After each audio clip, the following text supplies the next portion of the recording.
June 30th, 2024. And my name is Alden Laird. I'm one of the associate pastors here at Truth Bible Church. And we're studying bad therapy and the war on children. And in case you're joining us for the first time, we're taking a look at Abigail Schreier's book, which is called Bad Therapy, Why Kids Aren't Growing Up. And then along with that, we're studying The War on Children by John MacArthur. So we're kind of doing a dual approach to it. I'm having a lot of fun with it, a lot of good stuff. And this is a good time for me to tell you that next week, because I'm preaching at both campuses, I won't be here for the class.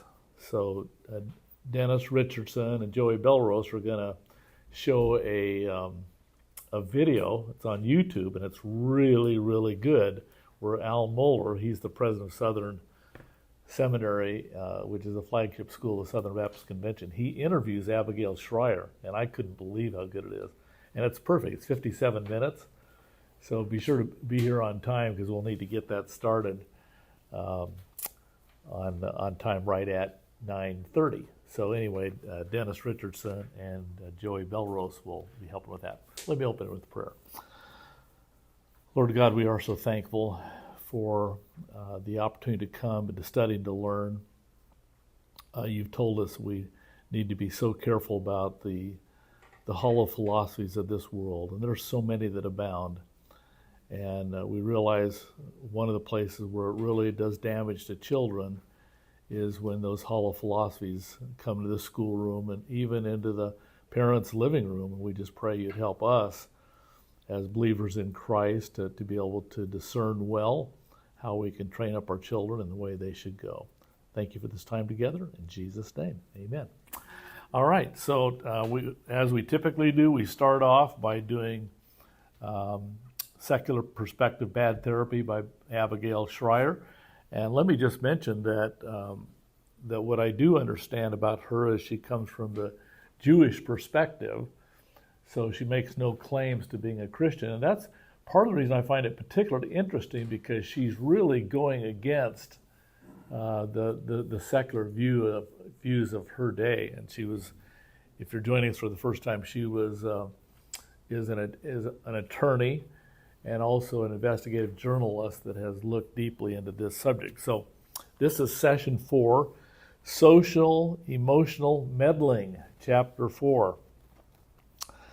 Quote, number 1, most American kids today are not in therapy, but the vast majority are in school, where therapists and non-therapists diagnose kids liberally.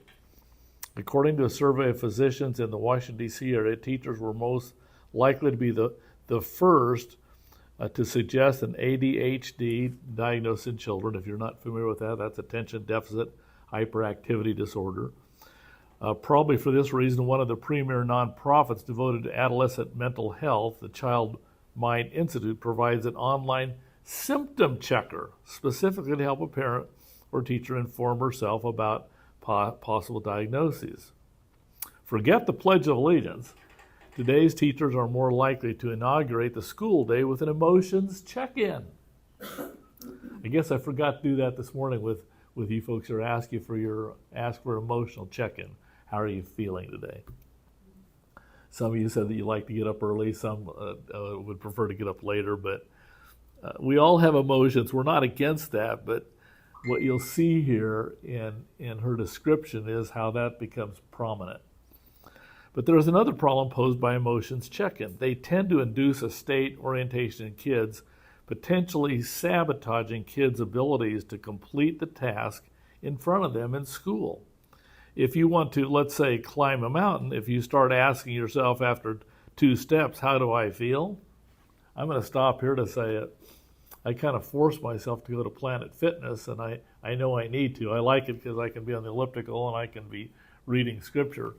But I have to tell you, the first 5 minutes are the hardest part for me to get over. I'm trying to say, I don't really want to do this. This hurts. It's a little bit painful. And so I'm glad there's nobody there to give me an emotional check-in. How do I feel? So if you do that, you'll stay at the bottom. Many psychological studies back this up. An individual is more likely to complete a difficult task if she adopts a task orientation, a focus on the job ahead. If she's thinking about herself, she's less likely to complete it. So yesterday I knew with the weather just getting hotter in the next few days, I need to mow the lawn. So you have to wait till the grass gets dry, and but I know I just cannot ask myself, what do I think about this? How do I feel about this? I mean, after all, I could afford to have somebody do it, but it's good for me. It's good physically, and so. But I looked around. We had all the trees that. Did you guys have it happen this week? Where a bunch of leaves and debris. It was all over my porch, backyard, front lawn, and I said, "Oh, this is going to be a task." So, what I told myself, I'm just going to go do the front lawn, then I'll take a break, and I'm glad I did it that way. If I had known that this was going to be a 3-hour project, I probably would have stayed in my study and say I need to spend more time preparing for Sunday school, which I was already done, by the way. Didn't have any excuse. So I started out, and then one thing led to another. Took breaks. I try to realize at my age I need to be really careful about that. Drank lots of water. And I honestly, by God's grace, was able to achieve more than I'd set out to do. But I mean, I will tell you that by 1 o'clock after 3 hours, I was bushed. But I'm glad there was no emotional check-in. Matter of fact, Sue had gone up to the Calvert plant to help with Vacation Bible School. She wasn't there to check in on me about my feelings. So, but you get the point. Aren't there many things in life where it just takes a lot, a big part of it just getting started. When I was working on my doctorate, and the senior pastor I worked with was so gracious to give me Tuesdays just to work on it. And so I would do the research, but the hardest thing in writing is getting started. It just takes a lot. So this is where I was really grateful to have a wife said, "You just start talking and I'll type for you." And we would find the first half hour was always the most difficult. Once it got rolling, then it was good. So think about that, how that relates to kids in school. They may have come from a difficult home situation. The parents may have let them stay up too late. Who knows what was happening? And so the typical thing is to say, okay, the children there need an emotional check-in. Now, I want to be really, really careful here. My wife was a public school teacher for 19 years, also a vice principal, so she'd be the first one to tell you that we do need to be sensitive about kids. So if you see a kid that's really struggling, it's not that we just, oh, I'm sorry, we won't do anything, we won't ever ask about how you feel. There is a place for that. But what Abigail Schreier is getting across is that is becoming the predominant MO of how you help children during these days. Is emotional check-in needs to come first.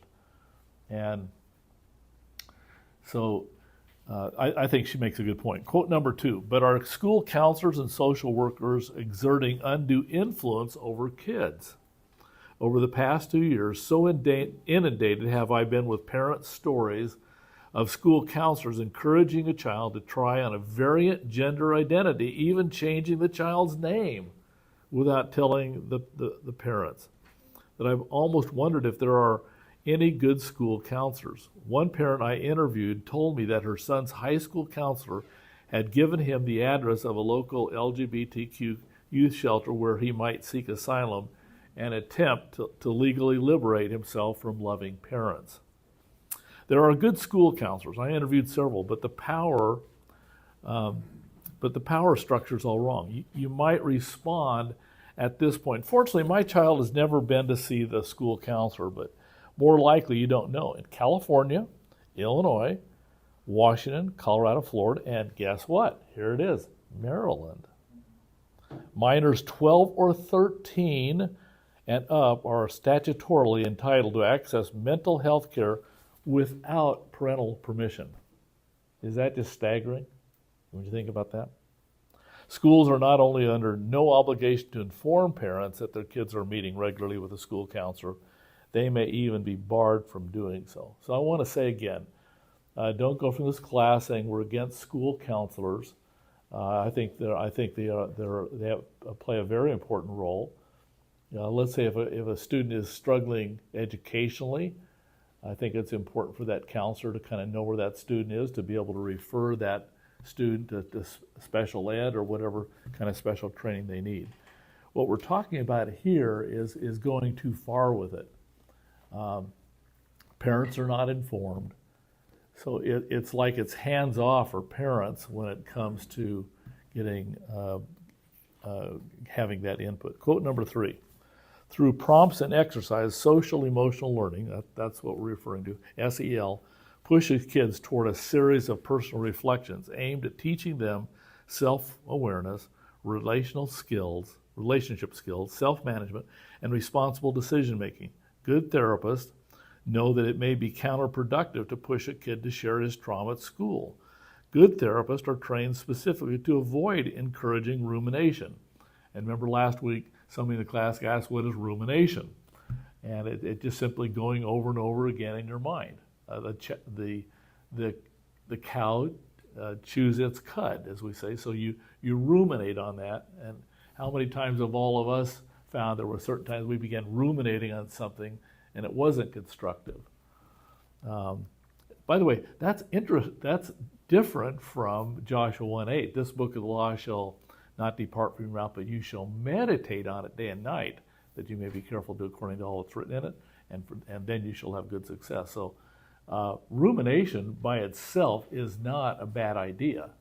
It's a biblical principle, but it really depends on what we're ruminating about. But school staff who play therapists rarely seem aware that they might be encouraging rumination as they stalk a kid at lunch, waiting to see if he'll be open about his father's incarceration minutes before a history test. Sometimes people who don't talk, who don't share, that's not resilience, educational consultant Ricky Robertson told the audience of Teacher. That's emotional amputation. For more than a decade, they have been quietly increasing and expanding their interventions, transforming every school into an outpatient mental health clinic, staffed largely by those with no real training in mental health. In a prior era, educators widely believed the best thing you could do for a disadvantaged kid was to maintain high expectations for his conduct. Teach him that whatever chaos exists at home does not diminish the order that grown-ups will establish at school.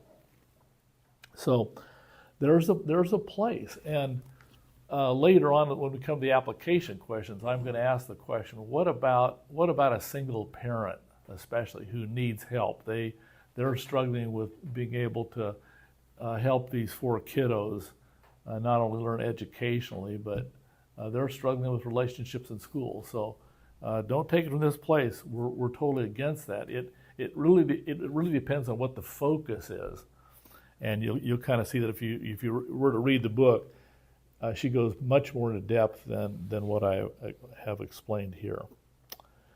Note, see page 81 for the author's analysis of typical questions in second steps. This is one of the most popular social and emotional curricula for 8th graders to which the author responds. So these are some of the questions. And she writes, social and emotional exercises typically invite kids to marinate in a time when they were sad, scared, or vulnerable. One of the most popular social emotional curricula, Second Step, for instance, instructs 8th graders to divulge the following. Number 1, have you ever stayed overnight in the hospital? Number 2, has someone else close to you died? Number 3, have you ever lost a championship game or important competition? 4, do you attend religious services? 5, have you ever worried about the safety of a loved one? 6, have you ever been really embarrassed? 7, have you ever changed schools? 8, have you ever been teased? Lest you think, she writes, that teachers might be sated with a simple yes or no, the exercise directs, for every yes answer, follow up with the question, what was it like? How did it make you feel? And that's what we've been going over here, of how part of the reason that kids aren't growing up, that she says really well in this book, is that we're sating them, we're we're prompting them with everything that happens in life. It comes down to how you feel. So she says, although kids are asked to involve their parents in the assignment, many parents would naturally respond, why on earth is this the school's business? Parents know that many school employees are mandatory reporters for whom child services is but a phone call away. And I have had direct experience with that in helping somebody else. I had a situation where there was an attorney in my church in California, and one of the girls made a complaint. Not the other girl, but one of the girls. And that just became everything. The school, she reported that at school, went to Child Protective Services, and it's not that they don't have a role to do, but it took months and months before finally the daughter just admitted she was just making it all up because she didn't like some of the rules in the household. And so it's true, in a court of law, you're presumed innocent, right, until proven guilty. One of the points she makes is that in a lot of situations in life, you are presumed guilty unless proven innocent. And it's reasonable to assume that some parents will refuse to help and the kid will complete the assignment on their own. Whatever children divulge, teachers can easily store. Now think about that. Companies like Panorama Education provide the software that allows teachers to record their own observations of students' social and emotional capacities and whatever they may have learned from the regular unofficial group therapy sessions. In this way, an incident once confessed may follow a child for the rest of her academic life. As in, quote, I'm just meeting you now in the 11th grade, but it says here, click, click, you and a cousin engaged in inappropriate touching in kindergarten. Would you like to talk about it? Think about that. Something happened in kindergarten. That they wouldn't be the first kids that had something like that happen, and make no mistake about it, there's no place for child sexual abuse, period. So we're not talking about that, but just the whole principle is that what happens in the school could go with you for the rest of your life. That's a dangerous thing. Quote number 4, you can't learn emotional regulation from a lecture. You learn how to handle disappointment of not making the basketball team by not making the basketball team. I have to speak here. So I love sports. I still do this day. My brother was 15 months older than I am. He and I are very close to this day. He was just a lot better at all sports, with maybe a few exceptions. The only exception would be in tennis, where I played more than he did. That was the only one. But he was taller than I was. He's a better shot than I was. You name it. And but I was determined that I was going to make the 10th grade, the not the varsity team, but you know when you play junior varsity, that's what they call it back in my day. And so I did okay, but this is what I've said throughout my life. I was the 6th man on the B team. So that tells you how I was. So I got to go in a while, and there was another individual. His name was Chuck. Chuck and I would sit, as we're hoping that either we would be winning by so many points or we'd be losing by so many points, the coach would let us in the last 2 minutes. I mean, after all, he didn't want us to do too much damage. So this is a true story. One time the coach said, you know what? You guys are getting a little sloppy and you're not disciplined out there. You're going to have to hustle this week. And I'm going to tell you something. I'm going to start whoever practices the hardest this week. So guess who stood up to the plate? I mean, wind sprints, man, I was all over the place. And I started. I was so excited. Well, about 3 minutes into the game, I bumped into my own player, crashed into him actually, and broke my glasses. I went over to the coach and said to him, Coach, you want me to hustle into the locker room and get these all taped so I can get back in? He said, you know, Alden, we'll work on that at halftime. So I learned from that. I didn't go to the school counselor, and to this day I still laugh about that. That yeah, he rewarded me for my hustle, but I'm not going to be an NBA player. I'm not even going to be make the varsity team. Now I did I was the starter for the tennis team. Why? Because Westminster High School had never had a tennis team before. So there were certain things. I love golf. I love, you name the sports, I love it. I'm just maybe an average player at it. And that's okay. And that's the point that she is making is I thought, well, what if I was really good at this? What if somebody had prompted me and I went through 2 or 3 years of college and I lost some of the evangelism skills, music skills that I had better skills at. And so I'm so glad I grew up in an era where, my parents were compassionate, very compassionate Christian people, but you got over stuff. And that's just not true, according to what not only does Abigail Schreier say, but I think is true. She goes on to say, social emotional learning exercises often assume that by discussing a hypothetical disappointment, kids can skip the painful experience and arrive straight at maturity and social competence. But there is no way to gain friendship skills except by attempting to make a friend. And you remember what Scripture says? He that would have friends must show himself friendly. There is no real way to learn to overcome failure except by struggling and eventually managing to do it. Kids of every previous generation made friends without explicit instruction. Why does this area of a child's life suddenly require the oversight of the school counselor? Interpersonal skills are principally acquired through the real-life theater of trial and error.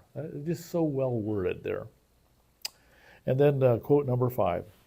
And this is from Second Step. Second Step, again, is this emotional learning, part of this SEL, social emotional meddling that she talks about. Many of the social emotional exercises ask students to consider typical conflicts they might have with their own parents. In one example, the father of an 8th grader, Willa, has a rule that he needs to know where she is and that she has to ask permission before she goes anywhere. Willa thinks that since she's in 8th grade, she doesn't have to do this anymore. Her dad should trust her more. Kids are encouraged to dish about their families. Dish being used as a verb here, dish out. I think you know what I mean there. To dish about their families, evaluate the parent's rule in each case, and pass judgment on its reasonableness. The school counselor floats above it all like a high priestess and asks in so many ways, how does that make you feel? Do we think parents are right in this instance? The conceit is that parents and children exist on equal footing. I hope you get that point. That instead of the parent being the leader of the pack, now they're put on equal footing, though of course the school counselor presides over both. That is true. Never do the materials seem to consider that undermining a child's relationship, even with imperfect parents, creates psychological damage all its own. How is a child supposed to feel after you've undermined her faith that her parents know what's best or have her best interests at heart? And then you see also page 88, when to read just a little bit from there. Likely for this reason, schools have increasingly encircled themselves in a zone of secrecy. Try asking your kid's school for their social emotional workbook. Notice how hard it is to obtain a copy of this? One teacher told me that counselors at her middle school were encouraging kids to stop by the counseling center for informal therapy sessions, never logged or reported to parents. I asked Elizabeth, a middle school science teacher in Grants Pass, Oregon, whether she had ever seen teachers or counselors report loving, good parents to social services based on social emotional discussion with kids. Yes, she said without hesitation, counselors do, administrators do.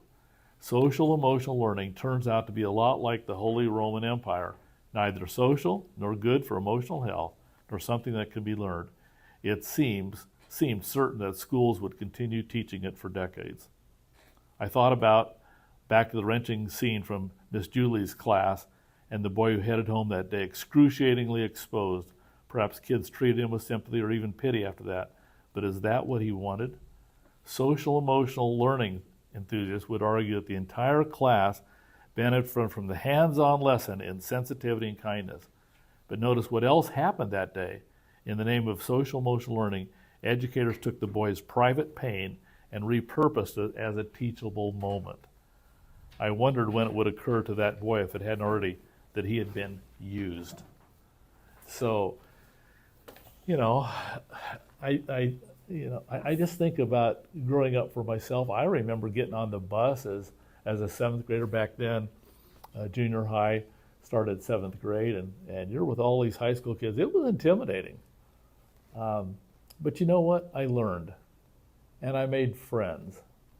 And at that point, I know you don't believe this, but at that point, I might have weighed 95 pounds dripping wet. I just a little kid with a butch haircut, and but building good friendships, that was an important part of it. And of course, what she doesn't talk at all is the church world and good Christian parenting that can really make a difference. So anyway, lots there. And again, that's from a secular viewpoint. And that's why I chose to do it this way, where we're also going to get The War on Children on the back page there by John MacArthur. So he writes, children are a gift from the Lord. Quote number 1, children have always been the most vulnerable members of society since they lack adequate strength and wisdom to fight back. Their innocent naivety makes them susceptible to deception and harm, rendering them the easiest targets for anyone with evil intentions. And the world today is full of people harboring evil intentions. We have noted already that in addition to grappling with their own fallenness and limited understanding, children inherit a cultural environment that has been shaped by their parents' generation and 3 or 4 generations of older ancestors, all of whom were also sinful by nature. Now, this is the appropriate time for you to shake your head, say, yes, that is true. You have a sinful nature. I have a sinful nature. My parents had a sinful nature. My grandparents had a sinful nature. And yes, going all the way back to when we first found the Lairds, we go all the way back, and before them, sinful nature. So we inherit that. In other words, the adults whose job it is to raise their own children to honor and love the Lord do not themselves obey Him. Sadly, parents are often the ones who inflict the most harm on their children. So that's why I'm glad for John MacArthur here, because Abigail Schreier would not dispute the fact that parents are the ones that have the most influence. She's also talking about, think about when those parents don't have good influence, and then they come to the school, and they don't get good influence there either. That's a double problem.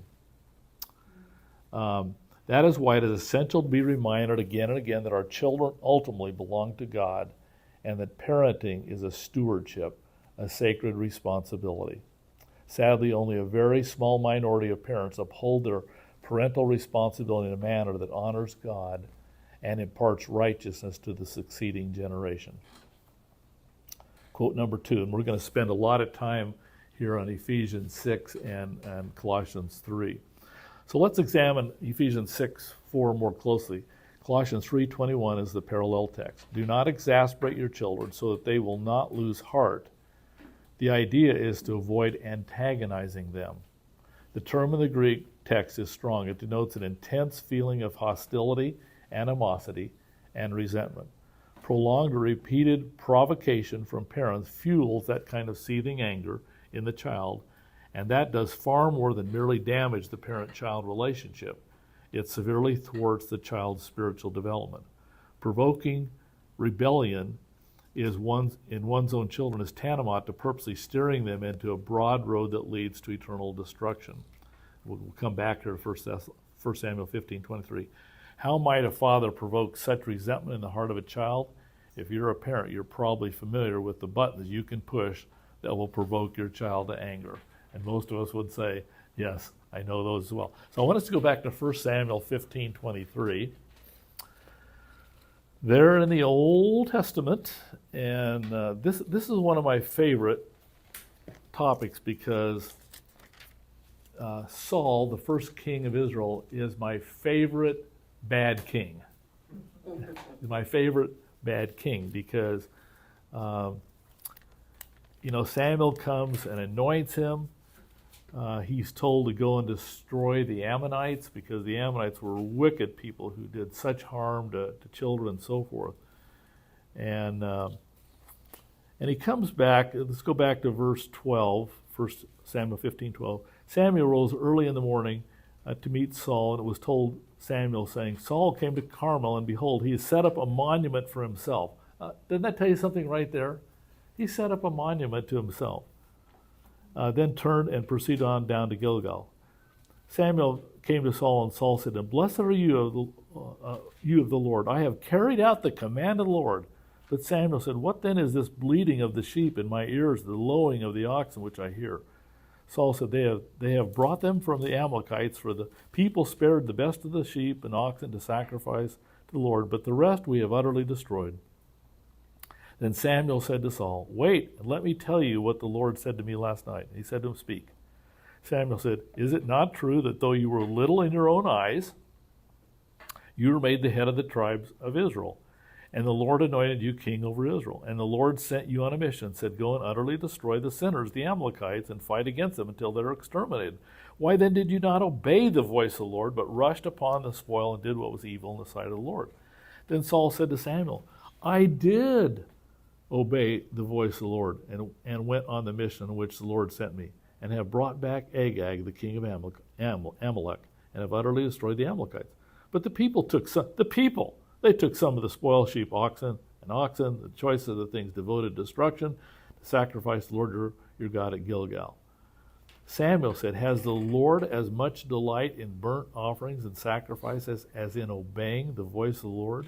Behold, to obey is better than sacrifice, and to heed than the fat of rams. For rebellion is the sin of divination, and insubordination is as iniquity and idolatry. Because you have rejected the word of the Lord, he's also rejected you from being king. I won't go further on. The point that he's saying here, think about this. Rebellion is like the sin of witchcraft, and insubordination is an iniquity. So there's no question that children, teens, even young adults can be very rebellious.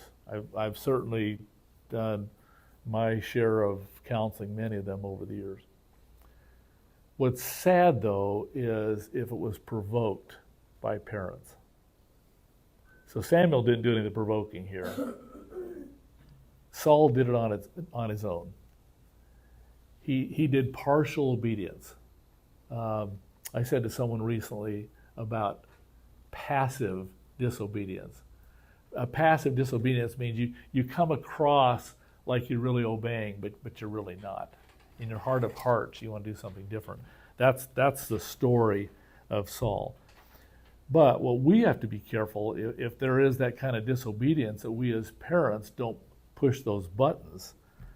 And that's what he's going to talk about. So what I really like here, and you see how I had to do some cramming to get this on one page, but MacArthur is going to talk about 8 types of ways that we can provoke our children. So now let's go back to Ephesians 6, 1-4, and I'm going to read that while you look at it. Children, obey your parents in the Lord, for this is right. Honor your father and mother, which is the first commandment with a promise, so that it may be well with you and that you may live long on the earth. Fathers, do not provoke your children to anger, but bring them up in the discipline and instruction of the Lord. And I actually like something in the parallel passage that's not brought out in Ephesians 6, and that's in Colossians chapter 3. If you'll look at that. And in Colossians 3, verse 18, wives, be subject to your husbands as is fitting in the Lord. Husbands, love your wives and do not be embittered against them. Children, be obedient to your parents in all things, for this is pleasing to the Lord. Fathers, do not exasperate your children so that they will not lose heart. Whoa! That little phrase there is not in the Ephesians 6 passage. And that's what Pastor MacArthur is talking about. What typically makes, this is quote number 3 if you're looking at notes, what typically makes children angry? And when we get done with this here in a few minutes, I'm going to ask us some questions just to talk as freely as you want to about what are the kinds of ways you could exasperate your own children or something you may have experienced. One common danger is overprotection. In your desire to protect them, don't confuse them. Don't deprive them of simple freedoms. Don't show them a perpetual lack of trust. Don't impose countless rules that make them feel hopelessly restricted. It is vital for them to have room to grow and become responsible for their own choices. A certain amount of freedom is essential if you expect them to develop responsibility. Another way parents inadvertently frustrate and provoke their children is through favoritism. But let's go back to overprotection. There's a balance here. So one of the great blessings that we had in raising our kids is they never pushed us to have to put boundaries in front of them. So as an example, on Friday night we had just a wonderful youth leader, single guy, and the kid just loved spending time with him. So if they were going to be late on Friday night coming in, I didn't worry about them because I knew exactly where they were at. I knew exactly what they were doing, and there were no issues. So I didn't say, now, were there some time I say, hey, you guys do have to get up early in the morning, so you got to be in by 11. There were times like that, but they never pushed us to impose these rules upon that were overprotection, in which it said we just don't trust you. And I've thanked them many times for that. Now, I want to be really careful here. There are parents where the child has so, I think the right word is abrogated those rules, that you have to put certain boundaries in front of them. You have to have time limits and so forth, or who you can spend time with. But I would tell them, hey, kids, don't put me in a position where I have to put down more rules. Isn't that a wonderful thing, where you can trust the kid? And I think that's what MacArthur is talking about. Be really careful about overprotection. Another way parents inadvertently frustrate and provoke their children is through favoritism. It is never wise to compare your children with each other. Each child is unique and deserves to be given full love without being unfavorably compared to all siblings. Ooh, that's an easy thing, isn't it? You've had one child that just getting straight A's, and the other child doesn't do so well. So I had a counseling situation in a former church in California where just a daughter and a son. The daughter, she just made great decisions, and very good student.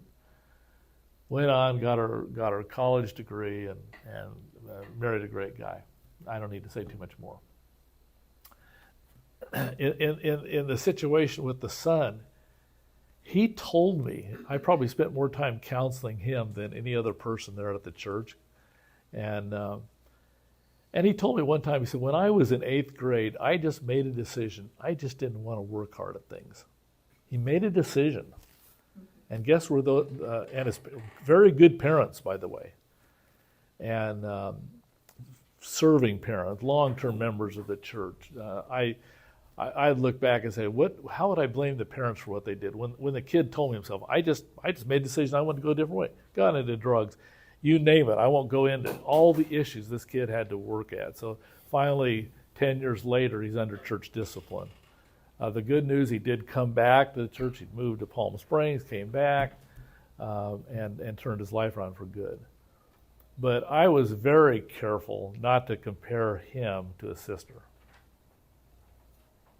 Now, what I would do is say things like this. I'll use another name. Bill, not everyone has made the kind of decision she's made. So you get the idea. If you compare him to his sister, now the first thing he's going to think about is all the wrongs of his sister. And sometimes he would bring that up himself. Oh, I know my parents, they love so-and-so because she's done all this. And then, isn't that just a natural propensity we have is to compare? And just as even Peter did there with John in John 21. Well, what about him? And we do that. So favoritism, be careful about that. Parents often exasperate their children with unrealistic expectations. This is a common occurrence in some cultures and in high-functioning families. Children are pressured always to achieve straight A's and A pluses. Some parents don't care as much about their kids' academic success, but they put the same kind of pressure on their children by demanding a high level of athletic achievement. Unreasonable expectations place undue constraints on children. Don't anger them by burdening them with the weight of your own ambition and pride. Another similar way to provoke them, and I'll go on to the next one. So Um, illustration here, my father, his father, my grandfather, was virtually blind, could see just a little bit. And so my grandfather played piano by ear, my father played by ear, but he always wanted to have piano lessons. So when we grew up, he trained us all, got piano lessons for all four of us, and that's been a great blessing. But he would say, that's something I didn't get to do. But not all of my siblings decided to take piano. As far as a couple of us took it all the way through college. But I don't remember any undue pressure. Hey, if you quit, boy, you think about what I didn't have when I was a kid. So now there are certain things where that might be appropriate. You might want to talk to your kids about work. Hey, I had to work hard. Guess what? You get to work hard too. But to be really careful about unrealistic expectations. Another simple way to provoke your children unnecessarily is by provoking discouragement in their hearts. Don't lash out them in frustration. Don't dampen their spirits with harsh words or cruel put-downs. Ooh. And that's something we all have to be careful about. They just frustrate the socks off you, and if you're not careful, you lash out at them. We've all probably done that. And, were you born in a barn? Those kind of statements. Do you want somebody else to live in this room? And so instead of just talking to them, I work with a parent in a different church here in our county, and I thought the parent was doing a real good job because the room was a disaster. But saying, hey, this is what I expect of you. You're going to come home and you're going to help with the house. This child was 18 or 19 at the time, and there's expectations we have here in the house. Now, if it's your room, you want it to look like a tornado, you can have that, but not the rest of it. Now, not every parent would agree with me on that point, but I think this parent did make the right decision, saying, you're going to help with the rest of the house. It's going to be clean. I don't like the idea that your room is a tornado, but you're going to have that choice. But guess what? You get married someday, that bedroom is somebody else going to be taking a look at it too. So you see how they handled that? I thought they handled that with real skill. Selfishness is another factor. Some parents find it hard to make sacrifice for their children, but that's a recipe to failed parenting. So just being selfish. Kids are going to pick up. You know what? They're experts on our behavior. They sit there and observe it more than almost anybody else except the spouse. Impatience, another factor. Allow them to be children. Make mistakes, spill things, break things, share their wild ideas and desires without condemnation or angry words. Don't expect them to think like adults all the time. They're just not adults. Give them room to grow. They're going to make mistakes, and I like where Schreier and MacArthur are on the exact same page is don't start micromanaging everything about their life. And certainly that can be a problem. I want to be fair. I think most parents today don't give enough instruction to their kids. So it's kind of reverse. So, but you can be involved in both extremes.